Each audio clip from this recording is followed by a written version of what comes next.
Welcome to my YouTube channel Gobinda পৰিও। মই আজি আপোনালোকৰ লৈ আহিছোঁ এটা বাস্তৱ আৰু এটা জীয়া কাহিনী।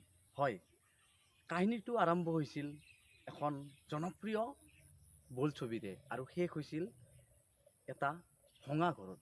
হয়, মই ক'বলৈ ওলাইছোঁ অসমৰ জনপ্ৰিয় অভিনেত্ৰী মহিয়সী নাৰী আইদেউ সন্দিকৈৰ জন্ম হৈছিল যোৰহাটত। গতিকে সপোন এটা আছিল খুব লেখা পঢ়া কৰি খুব এটা ভাল চাকৰি কৰাৰ খুব এটা ধুনীয়াকৈ জীৱনটো অতিবাহিত।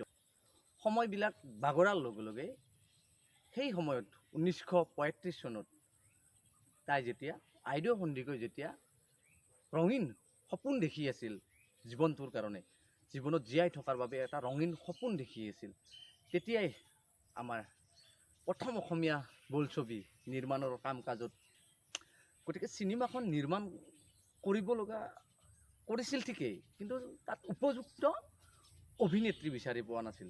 কাৰণ সেই সময়ত অসমীয়া সমাজত কোনো নাৰীয়ে নৃত্য কৰা বা অভিনয় কৰাৰ অনুমতি পোৱা নাছিল। গতিকে আইদেউ সন্দিকৈ গম নোপোৱাকৈ এদিনাখন জ্যোতিপ্ৰসাদ আগৰৱালাৰ এজন সম্বন্ধীয় বন্ধু ডিম্ব গোসাঁই আইদেউ সন্দিকৈক ব্ৰহ্মপুত্ৰ বা ফেৰী নাও দেখাবলৈ লৈ যাম বুলি মানে মিছা কথা কৈ ৰূপকোঁৱৰ জ্যোতিপ্ৰসাদ আগৰৱালাৰ লগত চিনাকি কৰাই দিছিল। গতিকে তেনেকুৱাকৈ যাত্ৰা আৰম্ভ হৈছিল চিনেমা জয়মতীৰ চৰিত্ৰত অভিনয় কৰা আইদেউ সন্দিকৈৰ। গতিকে দেউতাকহঁতে অনুমতি দিয়া নাছিল, যিহেতু সেই সময়ত আমাৰ অসমত এই ছোৱালীক অভিনয় কৰাৰ। গতিকে তেনেকৈ মানে বহুত বুজনি দিয়াৰ পিছত আইদেউ সন্দিকৈয়ে কিন্তু হ'ল কি, চিনেমাখন যেতিয়াই শেষ হৈছিল তেতিয়াই কি হ'ল কি যে আইদেউ সন্দিকৈ সমাজৰ পৰা একাঘৰীয়া হ'ব লগা হৈছিল। গতিকে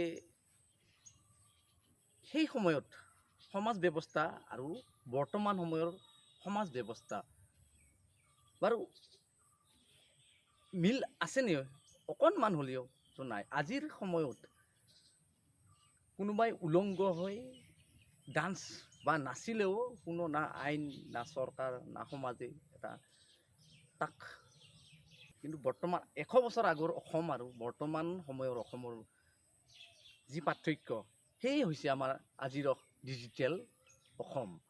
গতিকে এনেকৈ আইদেউ সন্দিকৈয়ে সামান্য এখন চিনেমা অভিনয় কৰাৰ বাবে আইদেউ সন্দিকৈয়ে সমাজৰ পৰা একাঘৰীয়া হৈ বাৰীৰ পিছপিনে এটা উৰুঙা বজাত তেওঁ গোটেই জীৱন কটাব লগা হৈছিল। আৰু আজি কি হৈছে, আৰু আজি ছ'চিয়েল মিডিয়াত ইউটিউবত ইনষ্টাগ্ৰামত ইমান অশ্লীলতা দেখুৱাই তাৰমানে একো ব্যৱস্থাই না সমাজে কিবা ব্যৱস্থা লোৱা দেখা যায়, না আইনে কিবা ব্যৱস্থা লোৱা দেখা যায়, না চৰকাৰে। গতিকে আমি নিজেই সজাগ হোৱাটো খুব প্ৰয়োজন।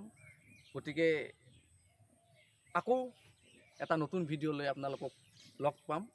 তাৰে কামনাৰে যদি মোৰ ভিডিঅ'টো ভাল লাগে আপোনালোকৰ, তেতিয়াহ'লে আপোনালোকে মোৰ চেনেলটো ছাবস্ক্ৰাইব কৰিবলৈ নাপাহৰিব।